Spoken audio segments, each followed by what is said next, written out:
Assalamualaikum warahmatullahi wabarakatuh. Selamat pagi, Tabi pun. Perkenalkan, nama saya Indah Safitri, NPM 1813053018, kelas 5A PGSD. Pada video ini, saya akan menjelaskan materi mengenai menganalisis model pembelajaran di kelas inklusif. Simak videonya hingga selesai ya, teman-teman. Nah, sebelum membahas mengenai model pembelajaran di kelas inklusif, kita bahas dulu apa sih pendidikan inklusif itu.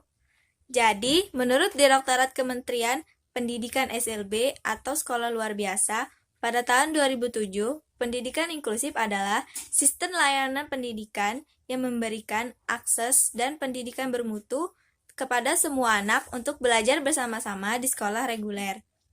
Nah, dengan sistem pendidikan inklusif ini akan memberikan layanan dan pendidikan yang bermutu dengan akses seluas-luasnya kepada semua anak, sehingga anak yang berkebutuhan khusus pun dapat mengembangkan potensi dirinya secara optimal dengan pemberian layanan yang sesuai dengan kebutuhannya.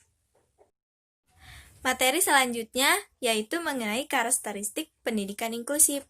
Berdasarkan pedoman yang dikeluarkan oleh Direktorat Pembinaan SLB, pada tahun 2007, dinyatakan bahwa pendidikan inklusif memiliki 4 karakteristik khusus. Yang pertama yaitu, pendidikan inklusif merupakan suatu layanan pendidikan yang diperoleh anak untuk menempuh cara belajar dengan mengartikan dan memperoleh cara-cara yang mengedepankan keberagaman individual anak.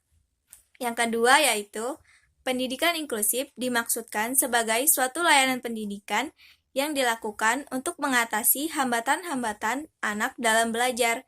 Yang ketiga yaitu, pendidikan inklusif diperoleh untuk mengatasi keberagaman anak untuk dapat hadir di sekolah, berpartisipasi, dan memperoleh hasil belajar yang bermakna dalam hidupnya.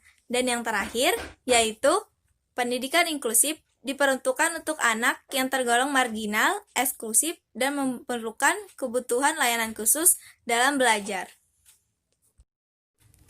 Pendidikan inklusif merupakan suatu layanan pendidikan yang mengutamakan 3 aspek manusia, yaitu manusia diciptakan dengan memiliki keberagamannya masing-masing, atau setiap manusia memiliki keunikan tersendiri.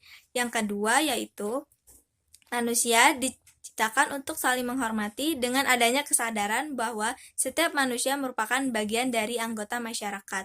Dan yang ketiga yaitu, manusia diciptakan untuk membangun sebuah masyarakat, sehingga masyarakat normal ditandai dengan adanya keberagaman dari setiap anggota masyarakat. Materi selanjutnya yaitu mengenai model pendidikan inklusif. Secara umum, ada 2 model pendidikan inklusif, yaitu model pendidikan inklusif penuh atau full inclusion dan model pendidikan inklusif parsial atau partial inclusion.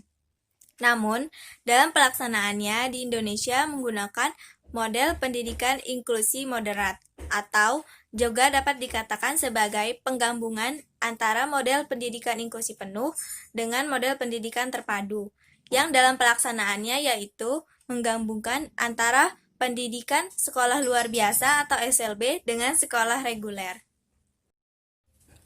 Anak berkebutuhan khusus dapat berpindah dari suatu layanan ke layanan pendidikan yang lain, seperti bentuk kelas reguler penuh, bentuk kelas reguler dengan klaster, bentuk kelas reguler dengan pull out, bentuk kelas reguler dengan menggabungkan antara pull out dengan klaster, atau bentuk kelas khusus dengan berbagai pengintegrasian, dan yang terakhir yaitu bentuk kelas khusus penuh di sekolah reguler. Materi selanjutnya yaitu sistem pendukung pelayanan di kelas inklusif.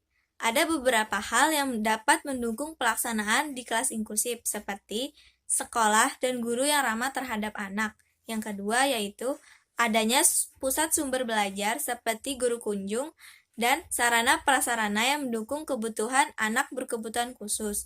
Yang ketiga, adanya dukungan dari orang tua anak. Yang keempat yaitu adanya kebijakan dari pemerintah pusat, pemerintah kota, serta pemerintah kabupaten di daerah setempat. Dan yang terakhir yaitu adanya perluasan terhadap tugas dan peran terhadap sekolah luar biasa yang bersangkutan. Materi selanjutnya yang mengenai kurikulum pendidikan inklusif. Kurikulum pendidikan inklusif dibedakan menjadi dua, yaitu yang pertama adalah model kurikulum bagi ABK, dan yang kedua yaitu model kurikulum pendidikan inklusif. Nah, model kurikulum bagi ABK dibedakan menjadi 4, yaitu model modifikasi kurikulum, yang kedua substitusi kurikulum, yang ketiga duplikasi kurikulum, dan yang terakhir yaitu omisi kurikulum.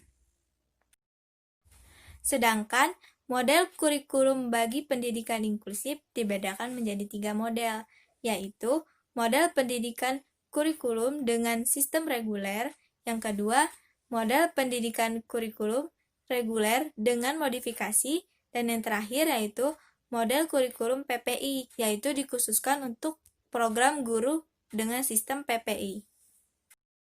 Demikianlah penjelasan materi mengenai menganalisis model pembelajaran di kelas inklusif dari saya. Saya Indah Safitri dengan NPM 1813053018 kelas 5A PGSD mengucapkan terima kasih atas perhatiannya. Ambil yang baik, buang yang buruk ya. Saya akhiri. Wassalamualaikum warahmatullahi wabarakatuh.